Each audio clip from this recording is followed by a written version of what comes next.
안녕하세요. 대건남자입니다.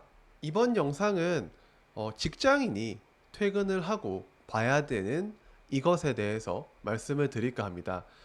제가 퇴근하고 항상 보고 시간을 줄이기 위해서 그리고 다음 날을 준비하기 위해서는 저는 항상 이것을 꼭 체크를 합니다. 그러면 이 부분에 대해서 같이 한번 봐보겠습니다. 목차를 간단하게 보면 직장인이 봐야 되는 지표, 퇴근 후에 봐야 되는 지표는 매매 동향을 봐야 되고 그 중에서 외국인과 기관, 즉 돈의 방향에 대해서 봐야 됩니다. 그리고 두 번째는 증시 자금 동향인데 신용 잔고가 얼마나 차 있는지, 즉 욕심의 크기가 어느 정도인지를 파악을 해야 되고요.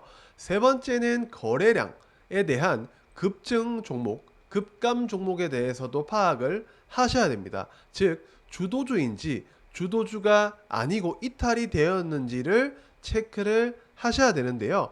첫 번째 매매 동향에 대해서는 외국인과 기관의 매매 동향을 보셔야 되는데 시장 조성자이기 때문에 어떤 종목을 사고 파는지를 보면서 현실적으로 지금 시장에서 돈이 흘러가는 방향성에 대해서 봐야 된다고 생각을 해서 준비를 해봤고요. 두 번째는 거래량이 급증하고 급감한 종목들에 대해서 체크를 해 보셔야 되는데 거래량이 급증하고 급감했다는 의미는 시장의 주도주의 편입 혹은 편출되었다는 의미로 주도주를 체크하는 데 있어서 좋은 지표라고 생각을 합니다. 똑같이 네이버 증권에 들어가서 국내 증시에 들어가서 각 매매 동향, 증시 자금 동향, 거래량 급증 급감을 보실 수 있는데 이 부분은 뒤에서 말씀을 드리겠습니다. 매매 동향은 어디로 들어가서 왜 봐야 되는지 말씀을 드릴 건데요. 일단 앞에서 말씀드렸던 국내 증시에 들어가면 이 창이 뜹니다. 여기에서 투자자별 매매 동향에서 각각 외국인 매매, 기관 매매를 클릭을 하면 예를 들어서 외국인 순매매 상위에 든 이 외국인 순매수 29일과 30일 이틀간의 거래, 외국인의 거래가 나옵니다. 밑에는 순 매도도 나오기 때문에 그 부분도 체크를 해 보시면 됩니다. 이 투자자별 매매 동향은 증권사에서 볼 수 있는 부분인데 31일 기준으로 제가 체크한 부분입니다. 그러면 31일 그 전날, 전전날에는 외국인이 어떤 기업을 샀는지 체크를 해보시면 되고요. 이 부분이 이어지는지, 다음날까지 이어지는지까지 체크를 해보시면 됩니다. 즉, 이 부분은 어디로 들어가야 되냐면 네이버 증권에 들어가서 투자자별 매매 동향에서 외국인이나 기관의 순매수, 순매도를 체크를 하시면 됩니다. 퇴근 후에 꼭 체크해야 되는 지표 중에 하나로 시장의 방향성을 체크하는데 저는 중요하다고 생각을 합니다. 개인이 시장을 주도할 수는 있습니다. 하지만 과거 데이터 상에 외국인과 기관이 번갈아 가면서 시장을 주도했던 적이 많기 때문에 저는 이 부분을 꼭 체크합니다. 사는 종목들은 주도주에 편입될 확률이 높고 파는 종목들은 주도주에서 편출이 될 가능성이 높다는 것을 알고 계시면 됩니다. 시장이 오를 때, 내릴 때 많이 오른 섹터 뒤에 누가 있는지 파악을 하면서 시장의 흐름과 본인이 연동된다면 확률이 더 높아지지 않을까라고 생각을 해서 준비를 해봤습니다. 두 번째는 증시 자금 동향, 어디로 들어가서 왜 봐야 되는지 말씀을 드리면 먼저 국내 증시 투자자별 매매 동향에서 여기 밑에 보면 증시 자금 동향이 있습니다. 이 순서대로 해보시면 됩니다.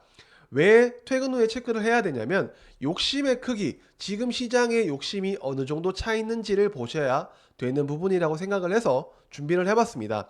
신용잔고가 이렇게 줄어든다는 의미는 조금은 긍정적인 의미이기도 한데 이 신용잔고보다는 현재는 한 18조 초반대까지는 더 내려가야 된다고 생각을 합니다. 그래야 시장이 조금 더 안전하게 꾸준하게 우상향할 수 있는 부분이 된다고 생각을 하고 우리가 만약에 계좌가 풍성해질 때 그리고 사고 싶은 것들이 많아지는 시점 사생활에서 나는 이 옷도 사고 싶고 저 가방도 사고 싶고 이럴 때는 항상 체크해 봐야 되는 부분으로 신용잔고를 꼭 체크하시면 좋고요. 과거 데이터를 봤을 때 신용잔고가 18조 후반 이상부터 20조가 넘어가는 순간은 극 과열 구간이기 때문에 이때는 중장기적인 투자는 지양해야 되는 시기라고 생각을 합니다. 그리고 마지막으로는 신용 잔고가 급격히 줄어들 때는 기회라고 생각하기보다는 이 부분이 언제 멈추고 언제 턴을 하는지, 다시 신용 잔고가 늘어나는지를 체크를 하면서 매매에 활용하셨으면 좋겠습니다.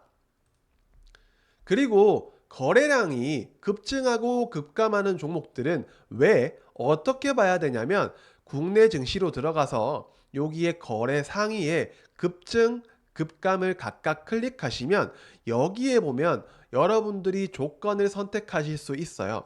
예를 들어서 거래량, 그리고 전일 거래량은 어땠는지, 시가총액이 얼마고 영업이익이 얼마라서 시가총액이 요 정도면 괜찮지라고 단숨에 어느 정도 볼 수 있는 부분, 그리고 PER이 너무 높지는 않은지 저는 이렇게 체크를 해서 봅니다. 그래서 퇴근 후에 체크해야 되는 지표 세 번째로 테마의 방향에 대한 부분을 체크하기 위해서 이 부분을 체크를 합니다. 조건에서 시가총액 영업이익을 보면서 보통은 영업이익 10배 정도라고 하면 시가총액 기준 섹터별로는 조금은 다르기는 해요. 하지만 이런 조건을 설정하고, 예를 들어 반도체나 플러스에서 성장하는, 그리고 독점적인 부분이 있으면은 10배 정도를 주면 되고, 만약에 뭐 음식료나 아니면 뭐 아이스크림, 과자, 그리고 뭐 김밥, 요런 섹터는 그 섹터를 낮게 보는 건 아니지만 우리가 과거 대비했을 때 한 4배에서 5배 정도가 적당한 시가총액이었다 정도는 어느 정도 머리에 생각을 하면서 투자를 계산을 해보시면 됩니다. 두 번째는 거래량이 급증한 부분은 대부분 뉴스나 테마로 인한 부분도 많습니다. 그래서 주요 테마를 파악하는데 도움이 되고요. 마지막으로 이 상황에서 더 볼지 말지에 대해서는 뭐 이격도나 박스권의 위치, 그리고 지지와 저항 등을 하나씩 체크해 가면서 볼지 말지를 체크하는, 즉 가공하는 시간이 필요합니다. 그래서 대표적으로 하나를 볼게요. 거래량이 급증한 종목 쪽에서 혜태제과식품이라는 종목이 있었어요. 그래서 2023년도 기준 매출액 6,249억 원, 영업이익 457억 원이었어요. 여기에 재무가 나와 있고, 그래서 22년도부터 23년도까지는 영업이익이 약 2배 정도 늘었어요. 그러면 실생활에 접목을 해보면 우리가 23년도에 혜태제과 식품과 2024년도에 혜태제과 식품은 더 성장할 무언가가 있을까? 라고 생각을 해보면 좀 그런데? 라고 생각하면 한 5배에서 7배 사이. 그래, 예를 들어서 이 POR 기준이라는 것을 저는 사용하는데요. 즉 영업이익 곱하기 10배는 적정 시가총액이다 라고 보통은 계산을 하고, 섹터별로 조금은 틀립니다. 하지만 우리가 음식료에 대해서 뭐 10배를 주기에는 조금 무리가 있다고 생각을 해서 제 기준으로는 평소에는 한 5배, 만약에 여름 시즌이면 우리가 뭐 아이스크림도 많이 먹고 했을 때는 한 7, 8배 정도는 그래도 과열 구간에서 한번 줘도 되지 않을까 라고 생각을 하면 약 3,200에서 3,650억 원 정도가 이 기업은 적당한 시총이라고 생각을 하면서 보시면 됩니다. 그리고 나서 이 기업의 위치가, 현재 차트의 위치가 예를 들어서 이 박스권인데 박스권 중간 부분은 어느 정도 넘어서고 다시 내려온 느낌이라든지, 그러면 나는 여기를 돌파하면 볼 거라든지, 아니면 지금 사서 여기에 돌파하면 매도를 할 거라든지, 이런 기준을 세우면서 각각의 관심 종목들을 정리를 하는 시간을 저는 가집니다. 그리고 마지막으로 보면 네이버 증권에 들어가서 제가 저번에 말씀드렸던 골든크로스를 활용을 한다면 저는 이 조건을 꼭 말씀드리고 싶어서 한 번 더 말씀을 드립니다. 첫 번째는 거래량, 두 번째는 시가총액, 세 번째는 매출액 증가율, 네 번째는 영업이익 증가율, 그 다음 다섯 번째는 퍼, 그리고 여섯 번째는 유보율, 이렇게 보는데요. 각각의 이유가 있어요. 거래량은 시장의 관심도, 시가총액을 보는 이유는 너무 가벼운 종목은 하기 싫기 때문에, 그리고 매출액과 영업이익이 증가한다는 것은 이 기업이 사업을 잘 하고 있는지 없는지를 보기 위해서, 그리고 PER은 이 기업이 뭐 예를 들어서 100배라고 하면 너무 비싸 안 봐 라고 하는 부분, 이런 기준으로 작용을 하고, 유보율은 이 기업이 돈이 있는 기업인지 없는 기업인지 그냥 무작정 테마로 올리는 기업인지를 보기 위해서 각각 설정을 합니다.